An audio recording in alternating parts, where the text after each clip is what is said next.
Alright, good morning everybody. We are going to be playing Super Metroid today, at least for a little bit. I'll work on doing a full playthrough at some point later. But right now, you're going to watch me download this game, which is actually very good for you. It promotes healthy skin. And apparently, the game is available, but not under the main menu. You have to search for it. So let's search for Super Metroid and see what pops up. Presumably Super Metroid. But okay, we'll just do Metroid and see what happens. And sure enough, oh, there it is. Okay, 30 cents. I can dig that. That's a good sale price. This is probably the best 30 cents you'll ever spend in your life, because this is truly, for me, one of the best games I may have ever played. And I don't cite a lot of games as being truly perfect. That's hard to define. Without any true flaws, there are issues, sequence breaking and glitches and stuff that you can do with a game like this. But at the core of this game, especially for its era, I really can't think of anything else I would really change about it. And we'll go into some of those details as we start to play. But it is a pretty fantastic marvel of technology. The Super Nintendo, I believe, houses many of the games that I do believe to be quote-unquote perfect. And I know that's still such a weird generalization in terms of word usage, but it's one of those systems that so many games were released that maybe it was just a good era in my life. But I just don't have a lot of bad to say about something like, say Mega Man X, or Super Metroid, or Chrono Trigger, Final Fantasy VI, Super Mario World, Yoshi's. I mean, like the list is absolutely gigantic, and the Super Nintendo I cite as being my favorite era because everything that was released really just felt so good, so complete, so well done. So I don't know. Preparing. Wow, that was fast. Okay, Super Metroid is done.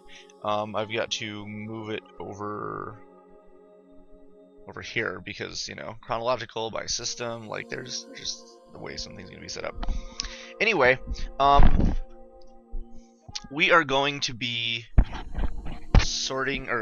playing first, say 10-15 minutes of the game today, which I suppose makes sense. I'm using the gamepad as my Classic Controller Pro is actually out of batteries because I use that thing an awful lot. So let's start her up, and before we actually get, now let's watch the intro first. I think the first time I saw this, I pooped straight up acid. I was just so impressed, so amazed. The sense of atmosphere. I'd never seen something quite like this in a game. Especially this little sort of layer of fog in the front, dead bodies in the ground. Remix of the classic title screen song. Yeah, it sort of nailed it for me. So pop in here. There's a no data sandwich just waiting for us, and it looks so crisp up here on the HDMI screen. What we're gonna do real quick though is I prefer having ZL and ZR as my L and R buttons, just because they feel that much better. Wait, yeah, there we go. Okay, so let's keep those, and we're gonna go back. Let's check out the controller setting mode. This is interesting, as this defies traditional controller setup pretty readily. So I'm going to go ahead and standardize mine, where Y is shot, B is jump, A is dash, item cancel X, angle up, okay. So all of those things work pretty well, and it's not often that I change control in video games, customizable control anyway. But I thought it would be I've always just felt this is the most comfortable for me. And the contours of my thumbs, the right part of my thumb leaning over to hit the dash, and just, it works. Moonwalk I also never actively use. I sort of would mess around with it, but never employ it. So let's go ahead and start this up. The last Metroid is in captivity. The galaxy is at peace. So that was the voice of Dan Osen, who used to be, of course, one of the major localizers and heads over at Nintendo Treehouse back in the mid-90s. And for him to do a voice in Metroid was kind of cool, only to be followed up by, and I know a lot of people don't like Other M, and I really do, but back in Other M there was a scientist as well, who was voiced by Nate Bildorf, and it's kind of fun to have Treehouse folks doing all that kind of stuff. Anyway, especially as a kid watching an intro like this, getting the chance to see sort of scenes from classic Metroid games recreated in a sense, with higher fidelity graphics and much bigger sprites, you know, much more exciting music, an actual narrative built into the game is kind of cool. Because for me, Metroid isn't really about story. Story is extremely tertiary to my main Metroid experience, which I suppose is why I liked Other M so much. But I did like what they do to employ the story in this game, and it's well done. Got no complaints about anything I'm seeing here. It's kind of fun to give Samus a little bit of a personality, somewhat of a voice. And I always like these scenes where they're completely still, except for the Metroid just moving around as if Samus and the scientists were just terror frozen. They discovered that the powers of the Metroid might be harnessed for the good of civilization. And there they go. Everybody's just freaked out. Body's on lockdown, and the Metroid just doing his thing.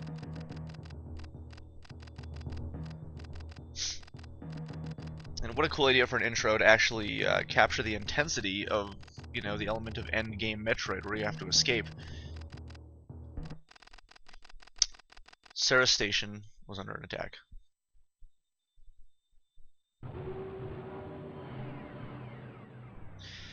And maybe I view a lot of Super Nintendo games as having like an unbelievable perfection to them because they utilized limited technology so well at the time. You know, even throwing on the differences in Samus where her arm cannon is always on her right hand side. You know, something that they were going to include in the original Metroid, but never ended up happening. The sound when she landed, just the amount of animation, how a standard jump would lift her leg and raise the other side for when she was going to land, but when you're going forward you're always flipping, and that becomes pretty crucial to the gameplay element depending on what kind of stuff you're trying to do. Or the fact that, you know, while you get a screw attack later, there is a wall jump built into the game by default, which you can master, and the game actually introduces you to that concept through visual means rather than some explanation or like a written tutorial. But the sense of atmosphere and isolation, I think, is almost best captured in something like this, and especially this right here blew my mind. You're gonna hear that word a lot, or that concept a lot during this whole little experience, is just how mind-blowing this game really is. And we'll see if I remember any of the appropriate patterns for dodging Ridley and doing that kind of stuff. So chances are I won't. I'm not going to do the knock Ridley backwards. I've played this game like a zillion times, but it's not to say that I remember a lot of it. Actually, I have kind of a poor memory when it comes to a lot of the details, so, you know, when I'm in the middle of playing a game like this that I can speedrun actively, it's... Oh, maybe we're good. As he keeps lunging forward.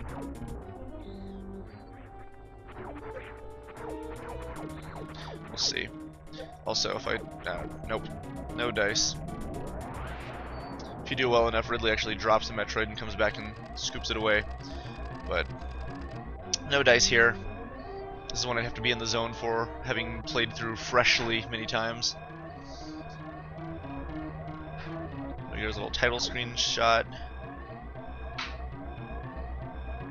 These little bursts of steel that don't actually hurt you, but they push you away. And it amplifies the tension.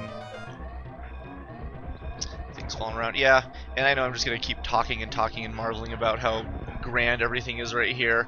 But look at this. I mean, the environment is tilting, and Steam's blowing and Samus is freaking out, landing on platforms. A little bit of mode 7 right there for us. I guess it's just scaling. Which, I'm not sure if the definition of mode 7 was strictly using it for like a giant plane to Pilot Wings and Mario Kart and F-Zero and stuff like that. So we'll say sprite scaling. So I guess that's all it was.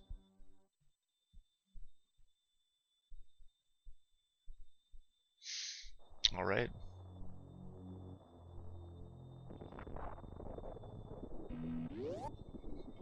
It's interesting having such big black bars around the entirety of the screen. It makes it feel actually very, very empty.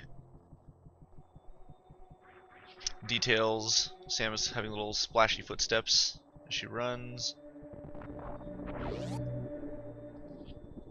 Absolutely great music too. This is just such a good experience, and for 30 cents, please do this. Can't go down there yet, just going to the Marumari. Go in here, see what's inside.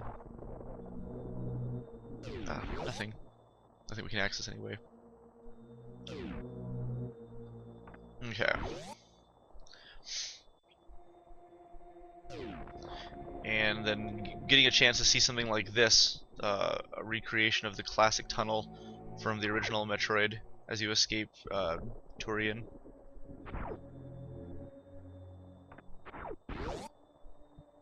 And I've always liked in games when you could revisit areas that looked familiar. There's like secrets and stuff down here we can't access yet. But getting a chance to see, especially with like a parallax background, back there, you know, giving a little bit more depth to it. We have like this atmospheric clouding in the front.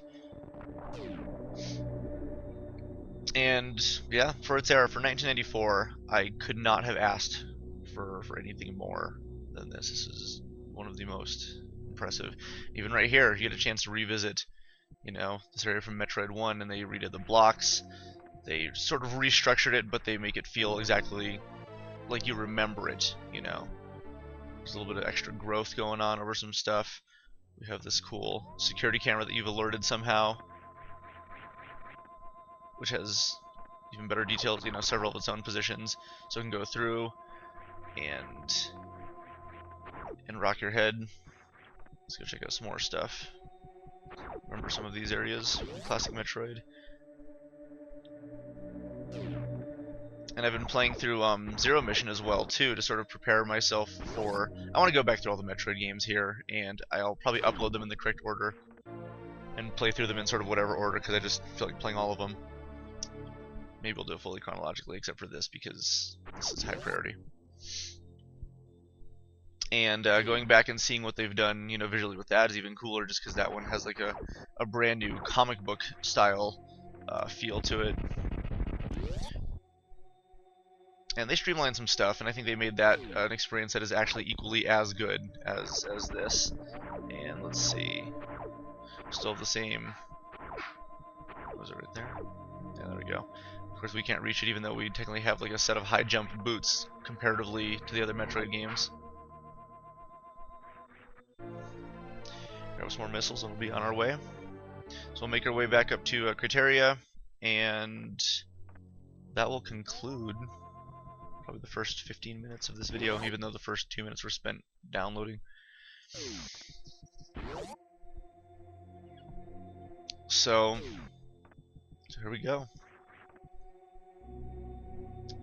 Samus takes off. We get to watch her suit upgrade as we play through the game, and even this looks great, but to think of her being even bulkier and cooler and more purple later is always exciting. And now the music has kicked back into the classic element with the space pirates. Ooh, the ability to duck, unlike Mega Man.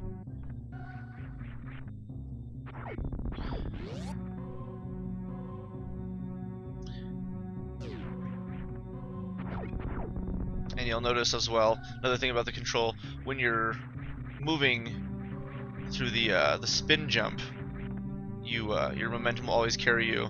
So in spots like this, it was always really prudent to jump straight up, because you have maximum control. and like a Mega Man game, you can inch yourself forward in the air to land more precisely.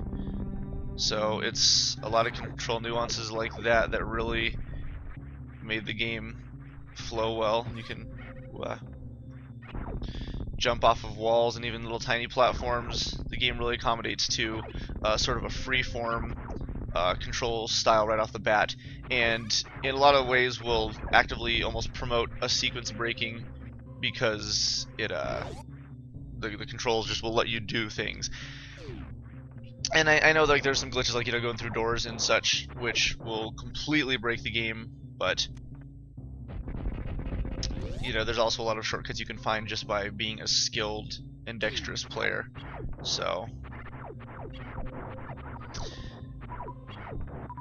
another thing that I sort of miss about some of the older games is that they really push for that. Stuff like Mario World and Mario 3 would give you power-ups you could use in any level and theoretically just mess with the level that wasn't supposed to be beaten a certain way. And Super Metroid, it does less so, but it's still there, and that's kind of neat. And this thing's gonna kill me. No. Gonna miss them all. So let's save and we'll call this our intro, our little introduction.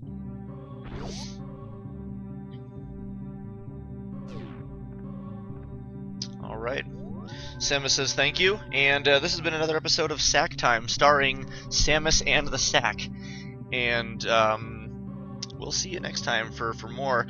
And be sure to look out for a playthrough. I don't know if I'll do a full commentary, because playing a game like this by myself with commentary the whole time is probably not that exciting to listen to. If I have somebody to play it with me, maybe, but we'll see.